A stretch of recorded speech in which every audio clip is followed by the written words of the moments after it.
about 3 trillion. It's about the size of the national debt, the size of the economy, roughly. That is what you lose if you have energy prices which throttle industry, which basically strangle any energy-intensive industry in the UK is on its way out of business, basically. And it's very, very concerning. On British Thought Leaders, STP leader William Clouston talks about the damage caused by Britain's energy policies. We import gas from Norway, and we import electricity on the interconnectors from France. So we're literally destroying the economy by sucking in imports, destroying your balance of trade. William says the government pledge to build 1.5 million homes in 5 years is not realistic. You know how many the state builds this year? About 5,000. Really? Yeah. And they pay housing associations to build another 30 or 40. And that's it. And we spend 35 billion on housing benefit, and we spend about 12 billion building houses. It should be the other way around. He talks about ending mass immigration and the impact of legal migration on the economy. Large numbers of the new care workers, for instance, that we're getting will just be a fiscally negative with their families. I mean, you're just literally making things worse. The worst form of short-termism you could have. So that's a disaster. I think you have to end that, and you have to start training your own citizens.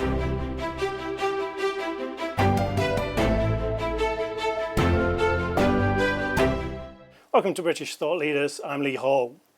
Today I'm sitting down with William Clouston, leader of the Social Democratic Party. William, welcome back. Great to be back, thank you. Before we dive into policy stuff, I just wanted to ask you about, it seems it's quite turbulent times recently. There's been violence, hatred, intolerance becoming a bit more commonplace. How do you think we can get back to civilised debate and respecting different viewpoints? I'm very, very concerned about it. I'm very worried about the world we live in now. I don't think it's going to be easy to get back to a system of sort of common culture and the common life when we didn't have this. And I think it is a product of what progressive liberals have created for us. And it's not helpful. We've become very, very divided societies. So you've got to be realistic. You can't click your finger and say, well, I want it to stop, just stop. I think it is very important how we behave. I think the discourse, the tragic killing of Charlie Kirk is so recent. I haven't actually absorbed it yet. I mean, it's shocking, senseless, and particularly tragic because he was a man that was debating. His purpose was to debate. Reasonable, good faith, sometimes challenging debate on campus, and he's been killed on campus. So it's horrific, and then you've got obviously in another event in the States, the horrific killing of the girl on public transport. So things are febrile, and I think certainly people should be respectful and be careful, certainly in terms of how they address other people. And I'm going to say, our Foreign Secretary until very recently, the now Deputy Prime Minister, is a classic example of someone who is not very careful about what he says about other people. He is on record as calling, Donald Trump a neo-Nazi. Not helpful at all. I mean, Donald Trump is not a neo-Nazi. You might not want to vote for him, but he's a Democratic politician. And I think that sort of thing has to stop. I think that adds fuel to the fire. I think if you behave like that. So I think freedom of thought and inquiry, civilised debate should be civilised, and that is the solution in a way. But I think you should be realistic about what the world we now live in, which is unfortunately very divided. Diving into some of the issues facing Britain now, one of the big ones is energy. You brought out your energy abundance report recently. And for a start, how do we get to this point where we have the highest energy prices in the developed world? Great question. It didn't happen overnight, and it didn't used to be like this. If you go back to the post-war period in the 50s, Britain actually pioneered nuclear power, which is superb baseload, reliable baseload. Nuclear power station can run for decades. and you know where you are. There aren't any price fluctuations. The base material, uranium, is relatively cheap. You don't need much of it. The capex to build the nuclear power stations is a lot, but once you've got them, they work. So we went from being a pioneer of nuclear power to indifference and neglect.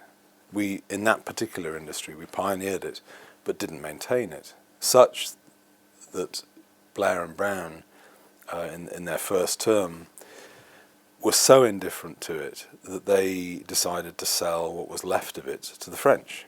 Now, I think that's a deeply unpatriotic thing to do anyway. I don't know why a British government would do that, rather than maintaining it and building it up and renewing it yourself, but that's what they did. And then Cameron and Osborne closed it down finally, and basically it's just into decommissioning now. So it's complete capitulation. So that's how to destroy your baseload power. Another consequence, another cause, of the crisis is the deliberate throttling of gas and oil productivity and production in the North Sea. Governments have not wanted to renew this industry. They've really wanted to destroy it. Some oil companies have waited best part of a quarter of a century for licenses to be renewed. And we have, right now, in Rosebank, near Shetland, we have a field which can produce gas and oil, but they are dilly-dallying and won't back it. And they won't back it for the third, but not the final cause of the problem, which is just a massive adherence to renewables and net zero. And they are absolutely ideological about it. Even if it destroys the economy, they'll do it. So throttling power we could have deliberately, and investing meantime in solar and wind. And the problem with solar and wind is, and it's very simple actually if you analyse it properly, the problem is, what do you do when the sun doesn't shine in the winter when you need the power, or when the wind isn't blowing? And what happens now is that we import gas. We fire up gas power stations. We import gas from Norway, and we import electricity on the interconnectors from France.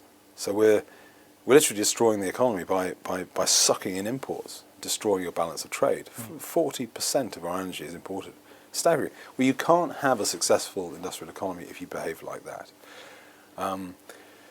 The final reason, the net zero thing is a problem. I'm perfectly happy to for this country to commission nuclear power at scale, and as a pathway to get there, we'd build some gas-fired power stations. But it's a pathway, and that would be proper decarbonisation with baseload that would work. Perfectly happy with that. What I'm not prepared to do is to have the economy destroyed for systems that don't work. And by the way, because the capacity is so low, you have to have much more of it. This is very destructive. But the final reason, which is a very important one, which is a major mistake the Thatcher government made in '89 with the Electricity Act, they basically privatised a system that worked.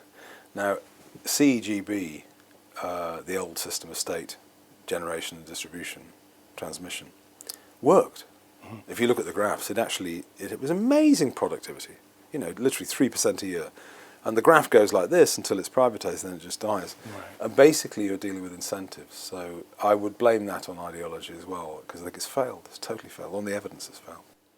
It can be quite hard to accept that this is not a natural thing and it wasn't forced upon us. I mean, there was Ukraine and we had the lockdowns, but a lot of this is due to ideology. Can you talk to us a bit about that? Yes, so I think you're totally right. I mean, the proximate blame in the minds of the public is Russia's invasion of Ukraine and the spike in gas prices. That has not helped. If you're importing gas, that is not helpful at all. And the Truss government, short as it was in a situation where it had to subsidise British households. So that's not ideal, but the ideology is important because you've got to get back to theory. What is the energy system? What is the grid system? What is the water industry? And all of these things are natural monopolies. You can't actually have competition. There's no point in having two grids. Yeah. If private companies generate power and sell it to the grid, that's fine. We wouldn't object to that. It's not a problem. but you know, it's a natural monopoly, and you can't. It was just a terrible error, you know. And the public, actually, I don't see members of the public.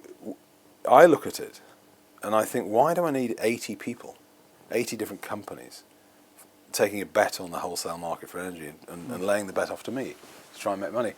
It is not productive. It's not helpful.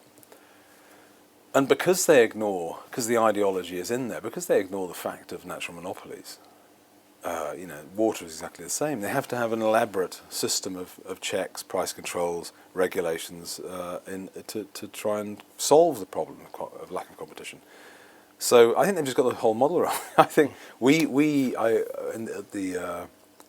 at the launch of the Green Paper yesterday, I did the introductory launch and Matt Kirtley did the main speech. But I made the point that the solution to this is actually very straightforward, which is to nationalise the system and produce power again.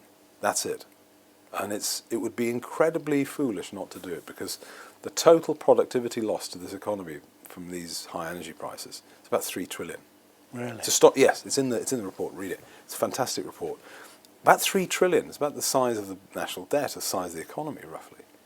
That is what you lose if you have energy prices which throttle industry, which basically strangle any energy-intensive industry in the UK is on its way out of business, basically. And it's very, very concerning where we are. So if we hadn't gone down this path, our economy could have been 3 trillion better off. Massively better off. Yeah, I mean the current cost per annum is about 350 billion. It's astonishing. I mean, and actually what we're proposing, the cost, you know, the new, to flood the grid with new generation is not cheap, but it's not desperately expensive. I mean, you've got to know, politicians have to know the difference between cost and value, and most of them don't. So you've got to know, if I spend this 100 billion on nuclear power fleet, what do I get from it? You get a grid with proper baseload, and you're not importing it. Yeah, you're importing uranium, but that's 750 tons of it does it. So you're not. It's a no-brainer, literally, to do this. You know, what it's cost and what it's worth is worth much more than it costs. So we've got to do it, and we've got to park this cretinous ideology, and it's a form of delusion, actually, the climate change stuff at the moment. It is not worth destroying your whole economy. One of the ways I try and explain how inefficient these renewables are is making a basic point. Oil and gas are so efficient, you can tax them. Renewables are so inefficient, you have to subsidise them. And if you destroy your tax base, you've got nothing to subsidise them. So it's disastrous. The report is evidence-based and clear and has detail. I think this is how things should be done in politics, to me.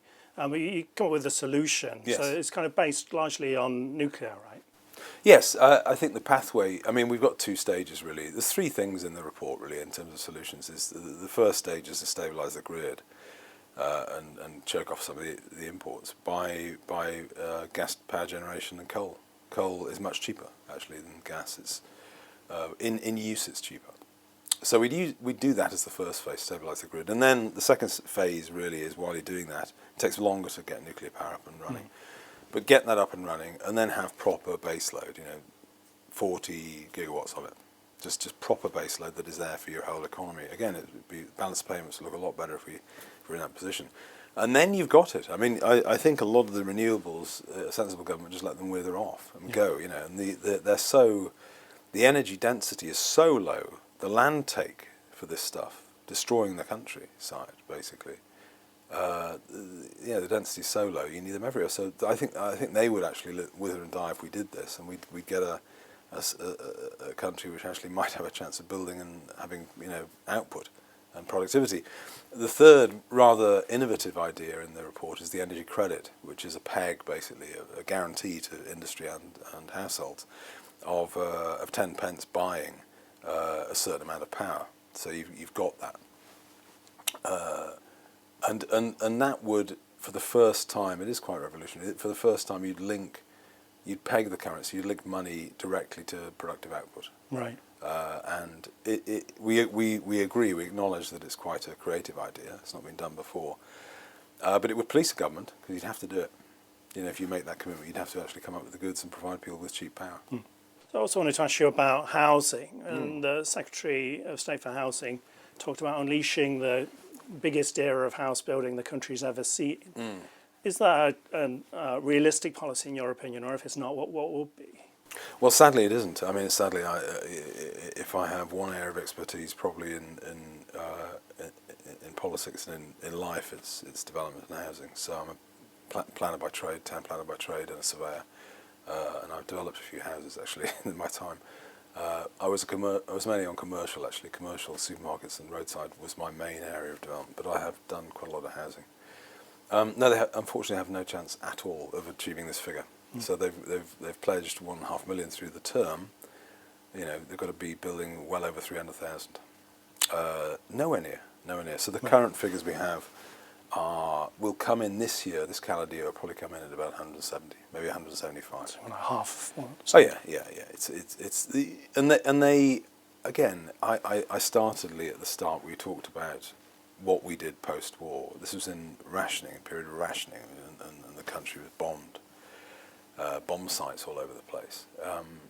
It wasn't a rich country, it was rebuilding, but they managed to build 41 nuclear reactors. And in 1955, the state built over 200,000 houses. And they continued building at that rate until about the 70s. And the point I would make is, 200,000 houses in 1955, you know how many the state builds this year? About 5,000. Really? Yeah. And they pay housing associations to build another 30 or 40. And that's it. And we spend 35 billion on housing benefit, and we spend about 12 billion building houses. It should be the other way around. I mean, it literally, the economics doesn't produce many equations. Its predictive value is quite low. But there's a really great equation which is basically right, which is investment, savings equals investment, investment equals future prosperity. And that's it. We just don't invest. We're not investing in housing. And also the critical thing, and it's typical SDP, but the Secretary of State for Housing wants to build these houses. He says, we will. Angela Rayner used to say, you're not doing it. It's the private sector is doing it. The private sector builds most of the housing, but it doesn't build enough. And actually it's not, I know them, and I worked with them. It's not in their incentive to. It's, if in a local market, if they flooded the market, the price of houses would go down, simple as that. They know this. They land bank and they drip development. They drip the development program at the rate that the market can provide, buy. So they don't want to do that, and the state is now, because you've destroyed state capacity in house building. The state can't do that, so we're in a terrible situation. So no, I have no. I shouldn't say this. I bet my house on it. I mean, they have no chance of building 1.5 million, and they're already behind. I mean, because they're already behind the first year and the second. There is no prospect of them achieving it, and they don't have the means to achieve it. We've got a great plan for housing, but they can have it if they like. Is this how politics has always been, or is this a kind of new thing that make this promise, but there's no real possibility of actually doing it? I don't know. People talk about this a lot. There isn't any good governance, precious little good governance in this country now. I don't think we've been terribly well governed in the past either. I'm not someone that looks at the governments of. I think the governments of the post-war period, post-Second World War period, had momentum and created a national economy out of an imperial one, and they did very well actually. The 70s is an underrated decade, but it was turbulent. I think Thatcherism is vastly overrated to the point of, I mean, post hoc ergo propter hoc. Growth rates fell after Thatcher's government in every decade, every decade. So if you just look at the ONS, if you look at the figures on trade, on productivity, it's worse. I mean, it's not. If people on the economic right think that has worked, the evidence isn't it doesn't support that. So yeah, I'm not. We have very serious problems now. What we're trying to provide an alternative, which is not crude, shallow politics, which involves doing proper work, proper research, and putting a proper program for. And slowly you make progress, and you do gain respect. I think it was Ernest Bevin said you have to have respect before you get people to vote for you. Actually, I think it's probably right. Is the key tackling the supply of housing, or is it to tackle the demand for housing, or does it need to be both? But Right. absolutely both. It's a good point. I mean, if I make a comment on social media about housing, someone usually goes, "What about immigration?" I agree. I mean, you know, again on the numbers, and again it's something that makes a mockery of Labour's proposals. So 1.5 million homes is barely enough for the implied demand, housing need. It's not demand. Housing need implied by immigration. So the central forecast for the government on immigration through the Parliament is about 425 per annum net. Net. So divide that. And actually, in this country, births and deaths are roughly the same level. So a few thousand out. So that's basically stable. So if you add to the population by 425,000, and by the way, I think it'll be more, Lee. I don't think they'll. I think they'll. The country is so addicted to cheap labour and so has so many dysfunctional labour markets now, because we don't train anyone, that I think it'll be more. But let's say it is 425. Get a calculator out and divide that 425 by 2.4. 2.4 is the average household size in this country. Yep. And you get a colossal figure, which is roughly equivalent to the total house bill. So, you know, you're not getting anywhere at all. Things are getting worse. Yeah. So last time you were here, you talked about a generational pause for mass immigration. And since then, the conversation's moved somewhat to talk about the laws and the statutory instruments that allow this to keep going on. You know, what would you do to tackle those? I have actually changed my position on this slightly. I don't advocate a pause. I advocate it stopping. Okay. Because a pause. I mean, I thought about a pause partly because you've had mass immigration pauses in lots of countries in the past, and it's been very successful. Most notably in the United States, they had a mass immigration pause from 1920 to 1970, very successful. But no, I think things are so concerning socially in terms of social solidarity and cohesion that you just have to end mass immigration, I'm afraid. You just have to end it and see where you go. The legal... there's two sides to it, obviously. The legal migration is as problematic, almost. It's as problematic in that it's bigger. The level of legal migration for, you know, skilled workers. They're not skilled workers, most of them. I mean, you need to be much more discriminating. You need some immigration, but you know, they've got some of the categories of skilled workers they've got in are just not. It's not a. I wouldn't recognise it as being essential for this economy. Some of the categories, some of the salary levels which are stipulated are so low. Large numbers of the new care workers, for instance, that we're getting, will just be a fiscally negative with their families. I mean, you know, you're just literally making things worse. The worst form of short-termism you could have. So that's a disaster. I think you have to end that, and you have to start training your own citizens, and you have to use some creativity as well. We're an ageing population, but the government's never asked people in their retirement to do an odd day here and there to get back into the labour market. Yeah. We just don't ask. Meanwhile, they've watched very large numbers of British, young people just fester on welfare. So that is a disaster. I think we've tightened up, and I think the other thing is that you're quite right. The legal architecture in terms of the illegal migration that's happening, you've got to get out of those protocols. I mean, the protocols that allow the chaos on the south coast, namely the 51 Refugee Convention and the ECHR and the rest of it, and now incorporated into our own HRA. You've got to dismantle that legal. If you want a border, it's to put it very crudely, if you want a border, you can't have those, and if you want those, you can't have a border. Right. So it's the legal architecture which vouchsafes people wandering and saying, I want to stay here because people are beastly to be in my own country. Well, it's a very nice idea. And in the 50s, I could see, for European reasons, I could see them wanting to do that. And now, the billion people that qualify, if you can get them here, it's just completely untenable. So you have to you have to face that and you have to deal with it. And also on the chaos on the south coast, you have to have a program which changes the incentives radically to stop the flow. So our proposal is to build a detention facility in Ascension because we control it.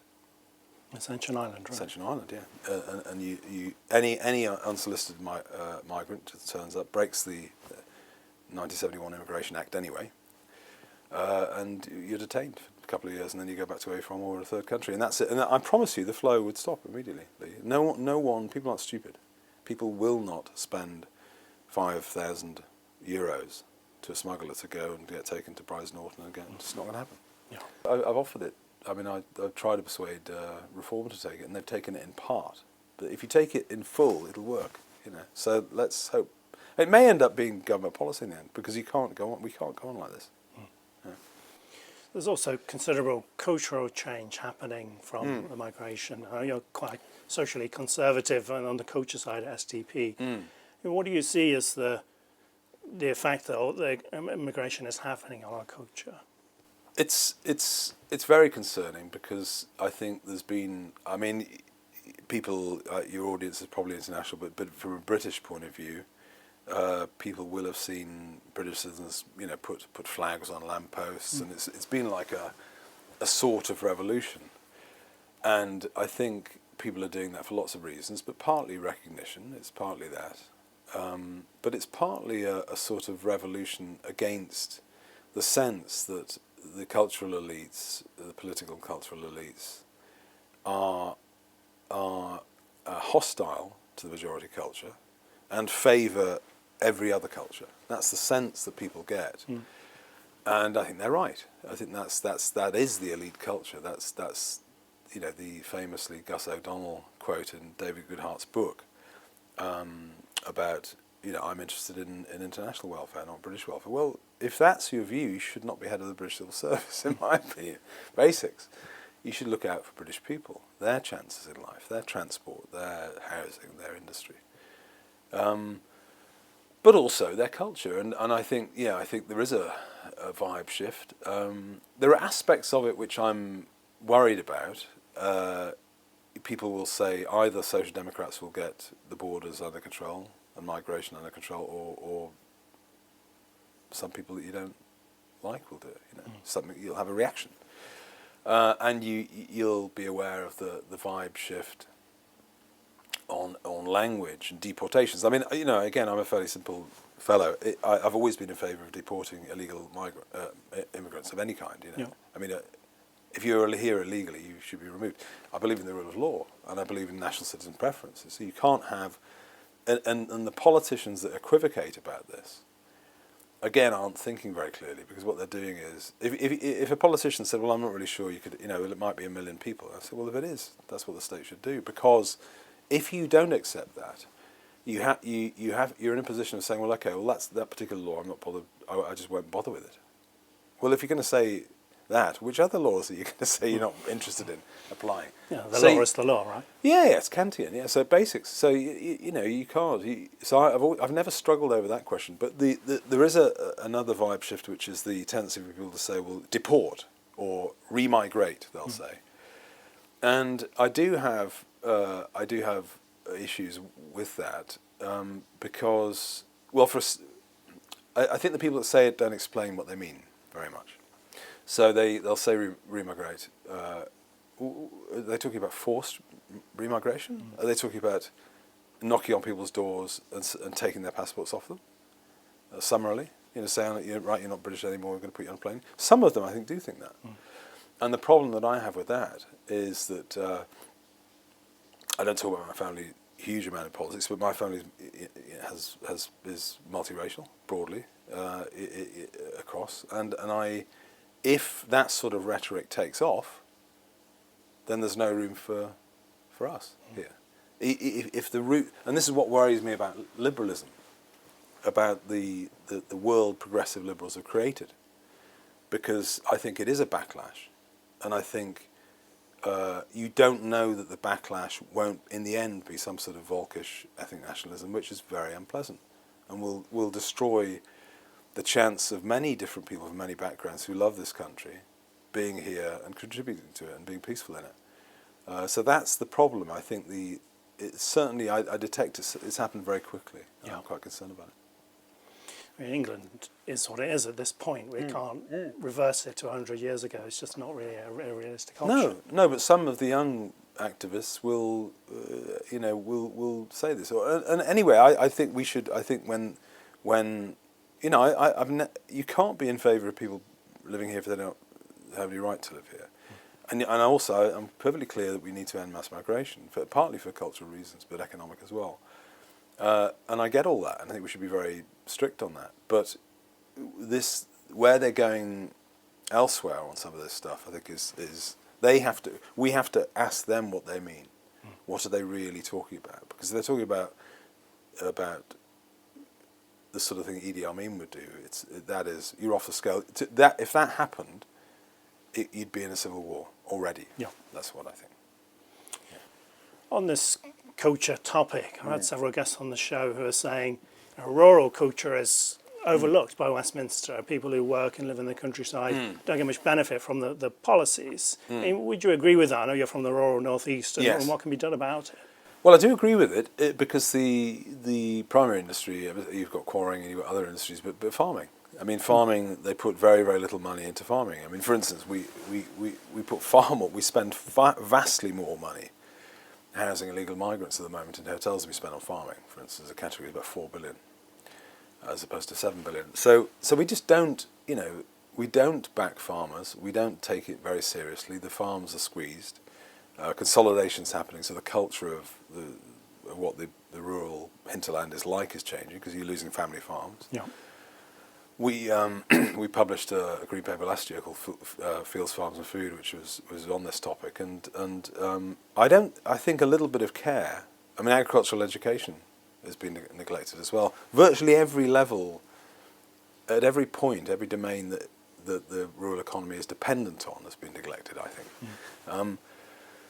Funnily enough, I attended a rural economy conference in Hexham actually, and some very good speakers there a couple of months ago, and they all spoke about various industries. Tourism is a big industry now in the hinterland.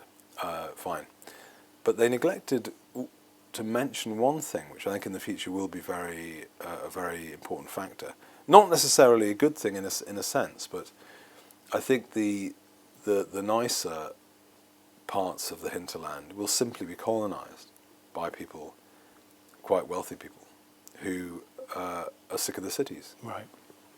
So I think if I was going to plot a future, I actually think in terms of broad economy, I would certainly back the rural hinterland above some of our cities, sadly, because of that reason. Because I think people will just will migrate, particularly in a world where you can do hybrid working and so on. So if I was going to put my money on it, I would say the rural hinterland, particularly the prettier parts, probably have a very, very rosy future, actually, whatever happens to agriculture. Didn't we see in the Highlands of Scotland, quite a bit of that has been bought by a billionaire from Denmark, I think it was. Yes. Well, they've always had, some of the farms are extremely big as well, and particularly in the uplands with the shooting and so on. So they've always had big investors that have bought colossal estates, tens of thousands of acres. They've always had a bit of that. But yes, I think you could take a view on it. But it's not just that. I think rural Norfolk and Suffolk, Herefordshire, North Yorkshire, all of these places, Northumberland is very, very desirable. Cumbria, very, very desirable. If you want a stable, friendly, safe environment to bring up children, that is it. And if you've got a job that enables you to do that from a nice house there, then I can see people going for that option. Yeah. So I wanted to just ask you about a couple of the STP slogans, and if you could flesh them out a bit for us. So the first one is, Britain is not a shop, it's our home. And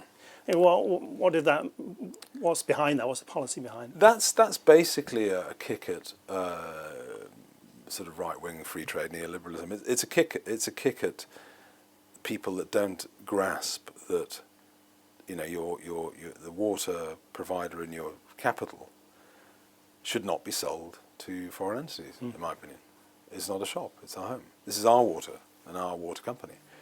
And I think if you apply that to virtually everything, I mean the number of important industries, the number of important companies like Cadbury's or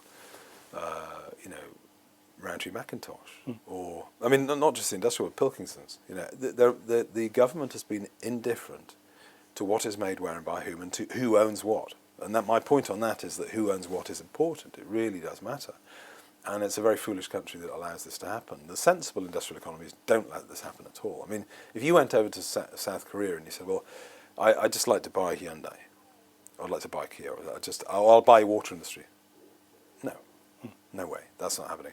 And a sensible economy would not do it. So that's the tendency, I think, for particularly sort of free trade, right-wing free traders, just to see everything as money. It doesn't matter if it's cheaper goods. The same on trade, you see, they'll say, you know, you've got a trade gap and your factories are closing, but we've got the cheap goods. But you've destroyed your economy. Yeah. You literally destroyed your economy. Well, you've sold the family heirlooms. Yeah, and Macmillan was right about this, in a critique of Thatcherism in the 80s. Yeah, he's selling off the family silver. So that's what they've done. And the other, so that's my slogan or rhetoric or strapline against that side. But in relation to the sort of progressive, liberal, global types, I always say, well, you know, this is our home, not a charity. And I think some of the people, one of the best Tory MPs at the moment, Katie Lamb, had spent, I think, 2.5 hours, 3 hours on a committee in Parliament a few days ago, debating migration, and she said at the end of it, she said, basically, I spent 2 hours arguing for British citizens' rights, and the Liberals and the Greens and the Labour people on the committee just were arguing for migrant rights for 3 hours. Yeah, so that they still think, they don't see this country as a home, they see it as a charity. They think, what can we do to give, and I think you see this in foreign policy as well. So there we are. There's also surely the national security side. If we sell our steel industries to BRICS countries and then suddenly a war breaks out, we're going to be a bit of a mess, aren't we? We're a real mess, yeah. I mean, I think the resilience, the national resilience point is well made, and sadly, it's only when you're literally down to the bare bones, and you know, Port Talbot closes, and you've got to ask strategically, are you? And obviously, Forge Masters and Sheffield was bought for strategic reasons because it's linked directly to the defence industry, but it's quite small. But and you know, you've got Scunthorpe as well in foreign ownership, and the pattern always it makes my point formally, because the pattern always is a lack of investment, lack of seriousness about protecting the industry, what the industry needs by government. Industry declines, falls into decline. Foreign owners take it over and they close it. So that's the pattern. So I mean, the answer is to care and actually have an industrial policy. That's the answer. So you mentioned the other slogan, Britain's not a charity, it's a home. I think that came about when the Chagos Islands thing happened. What are your thoughts on that? Well, that's an abdication. I mean, I can't see how a government that cares about our interests would do that. I mean, apart from the principle, which is certainly contested, you're giving billions of pounds away for the privilege of giving your own territory, which is quite absurd. You know, so I spoke up against it. I mean, it's very good for Mauritius, but it's not too good for us.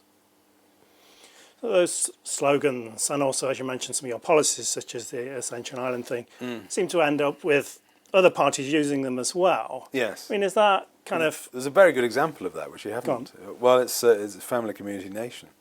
You see, Family Community Nation has been the SCP slogan for strapline for 5 years.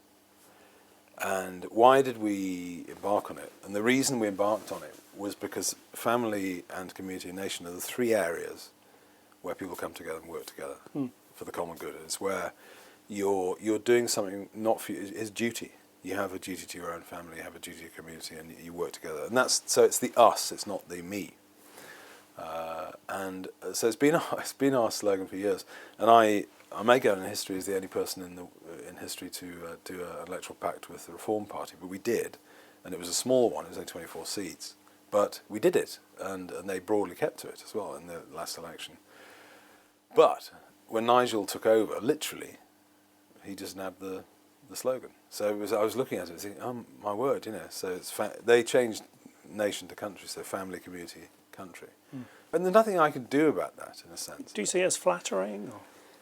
Or? Yeah, but it's yeah. I mean, I think it's cheeky to do that.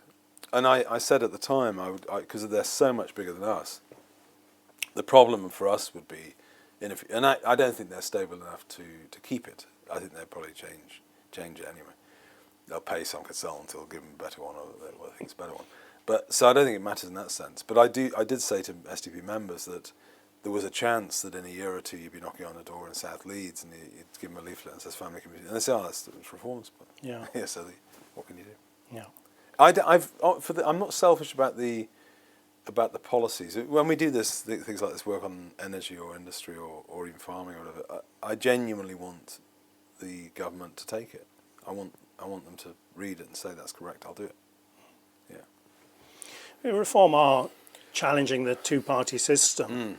Do you think this is kind of the end for the two-party system, and do you think that small parties will become more influential going forwards? I hope so. I'm not a.